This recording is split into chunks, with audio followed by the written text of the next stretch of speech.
Bonjour chers étudiants, je suis Nachid Idrissi Amal, professeur de droit à l'université Moulay Ismail à Meknès, département de droit public, et je suis chargée du cours organisation administrative qui va être un cours télévisé étalé sur plusieurs séances. Alors, notre première séance va démarrer au niveau du concept même, objet de notre cours, qui est l'organisation administrative. Avant ça, j'aimerais bien mettre en relief une chose qui est très importante. Comme vous voyez, matière organisation administrative s'inscrit au niveau du droit administratif, matière qui vous a été introduite au niveau de S1. Et je mets en relief ça pour la simple raison d'avancer que les matières en droit ne sont pas cloisonnées, c'est-à-dire il y a toujours une relation intime qui lie les matières les unes aux autres. Et ça, c'est un exemple qui est vivant dans la mesure où vous avez déjà eu une introduction, qu'est-ce que le droit administratif, et maintenant on va essayer de voir une matière qui relève de cette branche-là qui est le droit administratif. Bien entendu, la matière droit administratif, elle ne va pas concerner seulement l'organisation administrative, mais elle concerne plusieurs matières comme l'action administrative, le service public, la fonction publique, le contentieux administratif.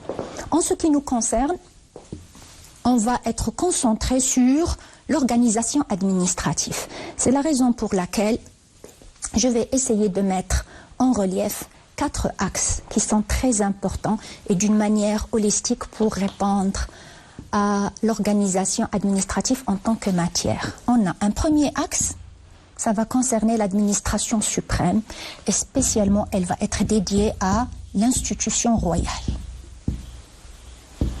Le deuxième axe, ça va être l'administration centrale. Le troisième axe, ça va être l'administration déconcentrée territoriale. Le quatrième et dernier axe, ça va être l'administration décentralisée. Et à ce niveau-là, on va voir l'administration des établissements publics. Avant de démarrer, et comme vous l'avez vu, il y a des concepts qui sont très spécifiques concernant cette matière-là. On a l'administration centrale, on a déconcentrée, on a l'administration décentralisée. Donc, impossible de ne pas mettre en relief un chapitre très important à mon niveau et qui va être dédié au glossaire conceptuel des principes de l'organisation administrative. De quoi s'agit-il au niveau de ce glossaire-là?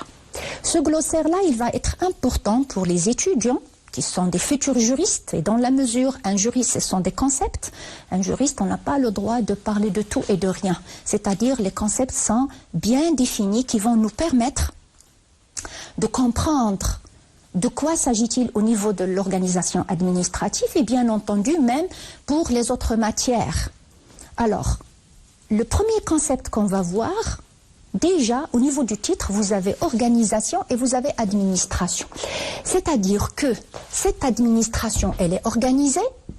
Comment elle est organisée cette administration? Par des organes, bien entendu, et par des fonctions, qui sont des compétences. Alors, ces organes-là, et on va les voir et les reprendre au niveau des différents axes, ça peut être un organe appartenant au pouvoir central, ça peut être un organe qui représente le pouvoir central, ça peut être un organe qui représente la population ou les administrés ou bien collectivités territoriales. Alors on va commencer par le commencement. Cette administration qui est objet de notre cours appartient à un pays qui a opté clairement pour un système basé sur le fait que le Maroc est un pays unitaire. Qu'est-ce que ça veut dire ça, un pays unitaire? Un pays unitaire, c'est-à-dire on a un pouvoir central confiné à Rabat, la capitale,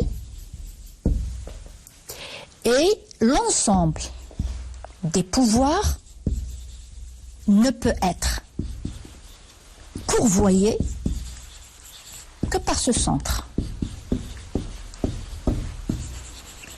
C'est-à-dire il n'y a pas de concurrence d'un autre pouvoir comme c'est le cas au niveau fédéral, où on a deux niveaux. On a l'État fédéral et on a les États fédérés. Donc ça, c'était pour le premier concept qui est l'administration. On va passer à l'administration centrale. On va passer à l'autre concept, c'est-à-dire l'administration déconcentrée. Et là, j'ai envie de mettre en relief une citation qui a été avancée par Napoléon Bonaparte lorsqu'il a voulu mettre en relief à son président du Conseil, Odile Baron, et il a avancé le suivant. Napoléon Bonaparte a avancé que on peut gouverner de loin, mais on ne peut bien administrer que de près.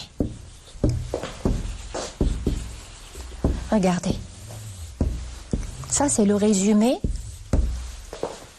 de toute la définition qui va être réservée pour la déconcentration. C'est-à-dire, de loin je peux gouverner, de Rabat on peut gouverner, mais pour administrer, je ne peux le faire que de très près. Comment je vais faire? Je vais envoyer du centre de ce pouvoir-là qui est à Rabat, je vais envoyer mes services extérieurs pour me représenter sur tout le territoire marocain. Alors cette technique d'aménagement du pouvoir, ou bien de l'organiser, ça s'appelle la déconcentration. Quelle était la réponse Napoléon Bonaparte par son président du Conseil des ministres, Odile Baron? Il lui a dit, c'est toujours le même marteau qui frappe, mais dont on a raccourci le manche. Qu'est-ce que ça veut dire ça? La réponse de Odile Baron à Napoléon Bonaparte. Supposons que c'est ça l'État. Et on peut l'appliquer même au Maroc. Vous avez le centre ici. Il a dit c'est le même marteau. C'est-à-dire, quand je dis marteau, ça c'est une image. Et ça veut dire c'est le pouvoir, c'est l'autorité administrative qui va frapper, c'est-à-dire qui va servir en tant que puissance publique sur tout le territoire, bien entendu. Mais au lieu de assurer cette autorité sur tout le territoire, même loin, c'est-à-dire plus loin que du centre, on va raccourcir ce manche-là de cette autorité pour frapper seulement très près de la capitale. En ce qui nous concerne, c'est Rabat. En ce qui concerne la France, c'était Paris.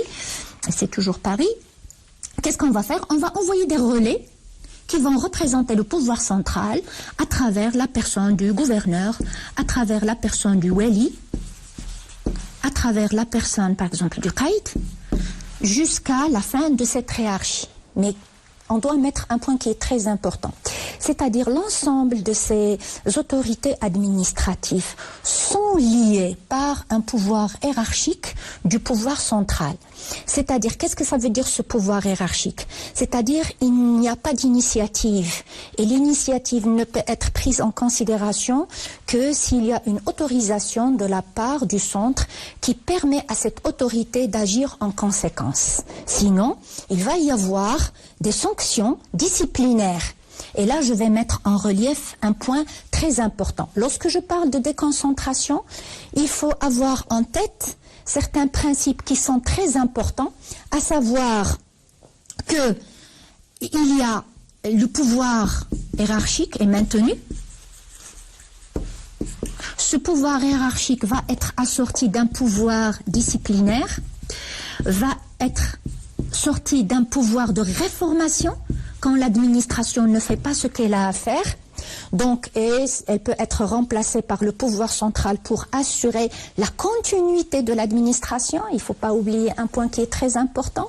Il n'y a pas d'arrêt au niveau de l'administration. L'administration, c'est un service public qui, parmi ses caractéristiques, c'est la continuation du service public. Donc, automatiquement, lorsque vous avez un relais du pouvoir central qui n'a pas assuré sa fonction, il y a la réformation de la part du pouvoir central.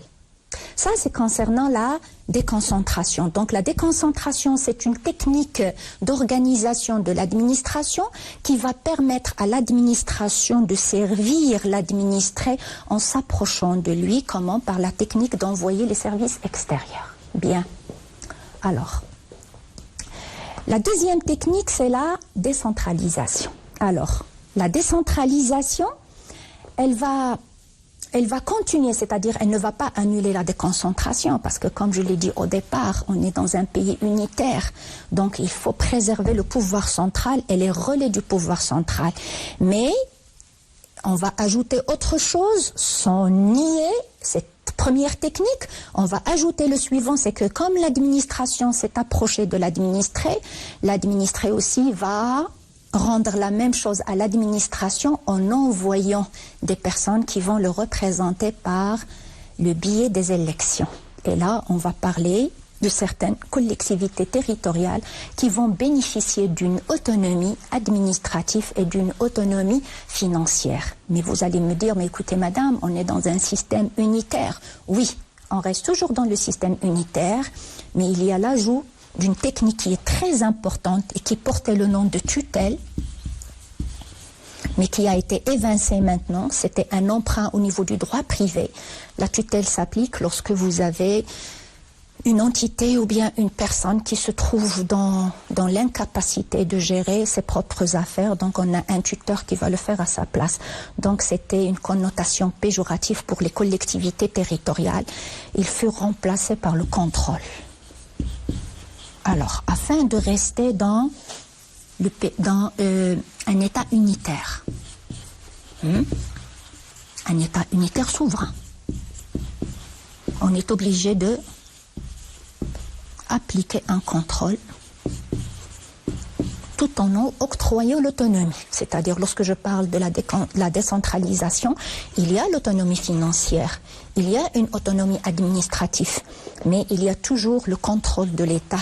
Dans la mesure, il y a les deniers de l'État et il y a l'intérêt général. Donc, automatiquement, on ne peut pas laisser les collectivités territoriales sans pour autant qu'il y a un contrôle de la part de l'État pour pouvoir voir qu'est-ce qu'ils sont en train comment ils vont utiliser les deniers publics, comment ils vont gérer cet intérêt général qui leur a été cédé par l'État à travers différentes compétences qu'on va essayer de développer au niveau du dernier axe qui va être réservé aux collectivités territoriales. Et ça, c'était la nouveauté qui a été introduite par la Constitution de 2011 dans son article 1. Et ça, c'est la première fois, bon c'est vrai, depuis la Constitution, l'expérience constitutionnelle de 1962, on a réservé toute une partie aux collectivités territoriales. Avec la Constitution de 2011, on a une nouveauté dans la mesure, au niveau de la Constitution, l'article 1 est clair. Parce que là aussi, je vais mettre en relief une chose qui est très importante pour les étudiants. Concernant la matière de l'organisation administrative, le document qui est le plus important, c'est la Constitution. Pourquoi la Constitution? Parce qu'au niveau de la Constitution, vous allez voir que à chaque fois qu'on va parler d'une autorité administrative spécialement au niveau de l'axe de l'administration suprême, on va faire appel pleinement à ce document juridique qui a très bien détaillé les compétences de cette autorité administrative suprême.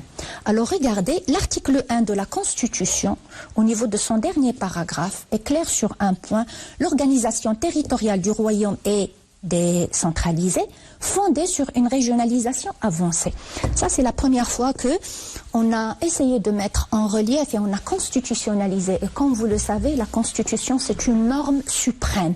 Et là, j'ouvre une parenthèse très importante. Donc, vous avez vu que les concepts qu'on vient de voir, que ce soit la centralisation et son corollaire qui est la déconcentration, suivie par la décentralisation. Vous avez vu que ce sont des définitions propres à l'organisation administrative bien précises, où vous ne pouvez jamais avoir de synonyme. C'est la raison pour laquelle j'ai dédié tout un chapitre préliminaire sur les concepts utilisés au niveau de cette matière et qui vont vous faciliter la compréhension du cours dans la mesure où l'ensemble de ces concepts-là, on va les retrouver lorsqu'on va essayer de développer le cours ultérieurement et dans les prochaines séances. Alors, pour récapituler un tout petit peu, voilà ce qu'on a fait. On a essayé de voir l'administration. Comme vous l'avez déjà vu, cette administration bénéficie d'une personnalité morale et d'une personnalité juridique, qui sont des fictions juridiques bien entendu, parce que normalement ces éléments-là sont inhérents à la personne physique, alors que pour les développer, on les a appliqués au niveau de l'administration.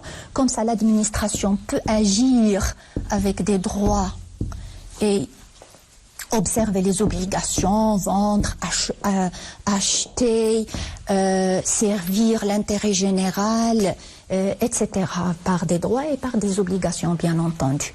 Alors, on a vu que cette administration, au départ, au Maroc, elle fait centraliser, et moi je vous invite à voir un historique très intéressant développé dans le livre « Droit administratif » avec l'auteur Michel Rousset. Vous avez une vingtaine de pages qui vont vous aider à mieux comprendre l'évolution historique de la centralisation de l'organisation administrative marocaine. Alors, vous avez édition La Porte, 2003. Faites attention. Ça, c'est seulement pour l'historique. C'est-à-dire, ce que je vais traiter maintenant, à partir de 2011, vous n'allez pas le trouver ici. Ça, c'est intéressant seulement au niveau historique, pour comprendre qu'est-ce qui s'est passé au Maroc depuis l'époque du protectorat, parce que ce système, on l'a copié, on l'a hérité du système français, et on l'a développé avec ce qu'on avait déjà, et ce mixage a donné ce qu'on voit maintenant de l'administration administrative marocaine. Alors, la Constitution de 2011, comme je viens de le mettre en relief à travers son article 1, a fait de la décentralisation une technique d'organisation territoriale, qui est fondée sur une régionalisation avancée. Bien. Par la suite, cette technique de décentralisation qui a été prévue par la Constitution de 2011 ne va pas s'arrêter seulement au niveau de cet article-là. Elle va dédier tout un chapitre vers la fin, un titre pour les collectivités territoriales. Et on l'a appelé la gouvernance. Ça, c'est un terme qui est très important. Regardez. Lorsque dans les autres matières, par exemple au niveau du droit constitutionnel, vous avez traité le gouvernement.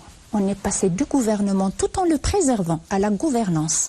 Et on va passer de, gouvernement avec un autre concept, c'est le règlement, bien sûr. Le gouvernement ne peut agir que par règlement. On va passer à la gouvernance et l'autre concept, c'est la régulation. Alors ça, c'est le soft law. C'est-à-dire, c'est la loi ou bien le droit qui est mou. On garde toujours la réglementation, donc ça prouve une chose très importante, c'est-à-dire que le Maroc, il est en train de développer son système d'organisation administrative pour pouvoir s'inscrire dans cette modernisation que le monde vit. Donc il est obligé d'utiliser les mêmes concepts, comme ça on aura les mêmes interlocuteurs auront les mêmes concepts. Donc l'article 1 a introduit la décentralisation comme technique d'organisation de l'administration fondée sur une régionalisation avancée, très bien. Et on va un titre vers la fin de la Constitution qui va être réservé spécialement à la gouvernance et la bonne régulation et qui va introduire des concepts qui nous intéressent et qu'on va développer ultérieurement lorsqu'on va traiter les axes à venir. Alors, suite toujours de ce glossaire, je vais essayer de mettre en relief d'autres concepts qui sont très importants pour la compréhension de notre cours. Alors, le concept qui va venir tout de suite, c'est le principe de subsidiarité. Alors, c'est un principe qui est prévu par la Constitution dans son article 140 et qu'est-ce qu'il va spécifier? Il va spécifier à ce que les collectivités territoriales vont avoir des compétences qui leur sont propres, des compétences qui leur sont transférées et des compétences qui sont partagées avec l'État. Alors, la subsidiarité, qu'est-ce qu'elle stipule? Que la décision au niveau des collectivités territoriales ne peut jamais ne pas prendre en considération l'intérêt de la plus petite collectivité. C'est-à-dire ici, c'est une manière de démocratiser la prise de décision. Ça, c'est au niveau de ce principe-là. Il y a un autre principe, c'est le principe de solidarité. Prévu aussi, c'est un principe constitutionnel. Donc le principe de solidarité, c'est un principe qui va permettre aux collectivités territoriales qui ont le plus de donner aux collectivités territoriales qui ont le moins. C'est-à-dire, on va essayer d'équilibrer. On a 12 régions. Il y a des régions qui sont riches, il y a des régions qui sont moyennement riches, il y a des régions qui sont un peu bien en deçà des deux. Donc, qu'est-ce qu'on va faire? Il faut qu'il y ait la solidarité entre les collectivités territoriales et il faut qu'il y ait des aides. Ceux qui ont le plus, ou bien une situation stratégique, ou une richesse naturelle X ou Y, doivent aider les autres collectivités territoriales qui sont dans le moins. Un autre concept qui a été développé par la Constitution et qui est très intéressant,